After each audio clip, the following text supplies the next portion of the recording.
Peggy 18.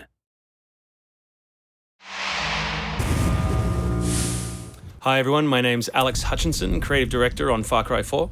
I'm Mark Thompson, I'm the Narrative Director on Far Cry 4. Nice to meet you. Nice to meet you as well, and welcome to Karat, our new fictional location. So in Far Cry 4, you step into the shoes of A.J. Gale, who is returning to the country of his birth, initially just to scatter his mother's ashes before he gets caught up in what's essentially a civil war. Karat is a fictional place based somewhere in the Himalayas, inspired by places like Nepal and Bhutan, and a bunch of countries from that part of the world.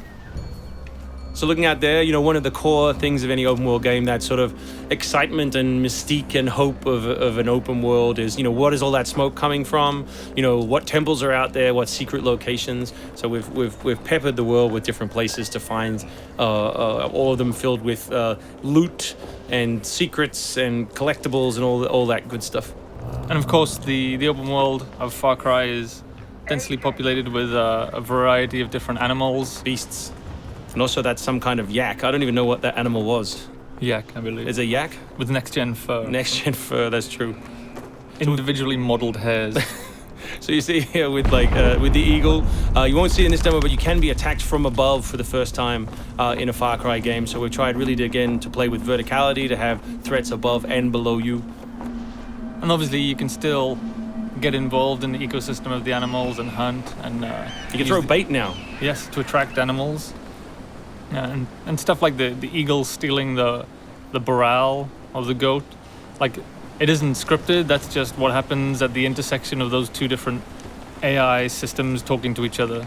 The goal being that every player tells themselves a different story, that they get different surprises, that they have a different story to tell their buddies when they come to work the next day or go back to school or whatever.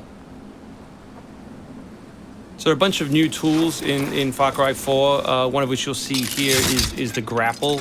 We wanted to make something that allowed you to clamber over those annoying cliffs you sometimes came across in Far Cry 3, and something that would also lean into the much more vertical, much more mountainous regions we were building in this game. And that was a pretty simple example, but the level designers get pretty crafty with the setup.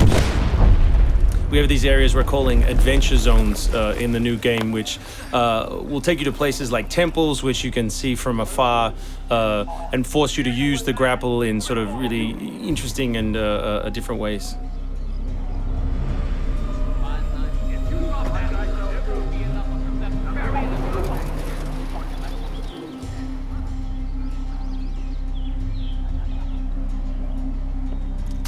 The auto crossbow is a new stealth weapon that we've introduced for Far Cry 4. It adds a little more versatility than the bow did in Far Cry 3. Obviously it sacrifices the long range for rapid fire, but it's still a super useful stealth weapon. So this is one of my favorite bits. This if you look down when you're meleeing in the new game, you kick. So you can do all kinds of fun setups such as that. Kicking things is hilarious. I expect people around the world to be kicking rocks, explosive barrels, dead bodies, come November.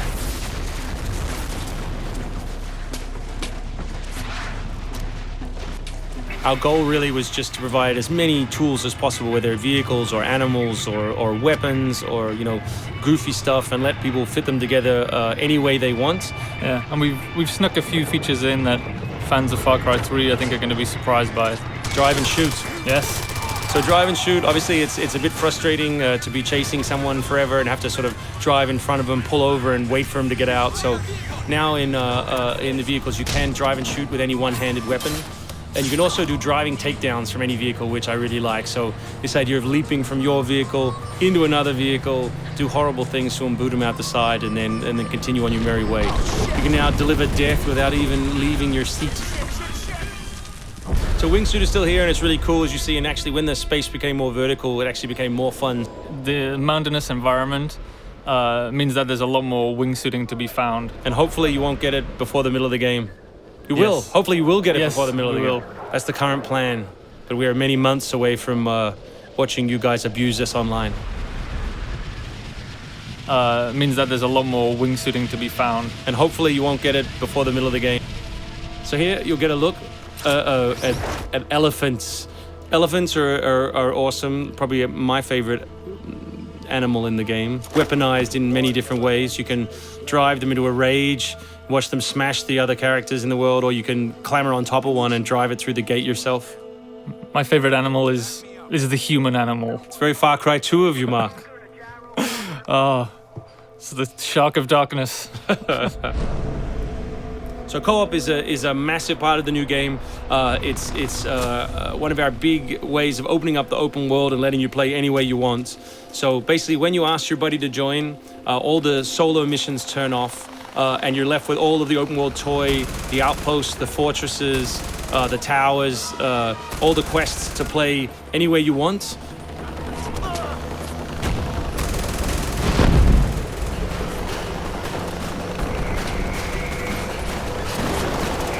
All right, let's do this. What do you think of the Buzzer, Mark, which is a small one-man helicopter? It's very red. No, but it's cool because it gives like this almost like developer perspective on the world. Like you normally in Far Cry 3 you could never really see an outpost, or you couldn't engage with an outpost from this kind of vantage point, which is really cool. So the outposts from Far Cry 3 were like the template for the fortresses. They're kind of like bigger, better, more badass version of the outpost to More badass. to paraphrase Cliffy B. Badassitude. So imagine charging that vehicle, atop the elephant as opposed to just watching it happen. We spent a lot of money on that feature. A lot of money. Perhaps we could have put that in a video. Very expensive. So thanks everyone for watching. We really appreciate your time, and we look forward to showing you a whole lot more gameplay in the coming months. The game ships, of course, November 18th worldwide on PS3, PS4, Xbox 360, Xbox One, and PC.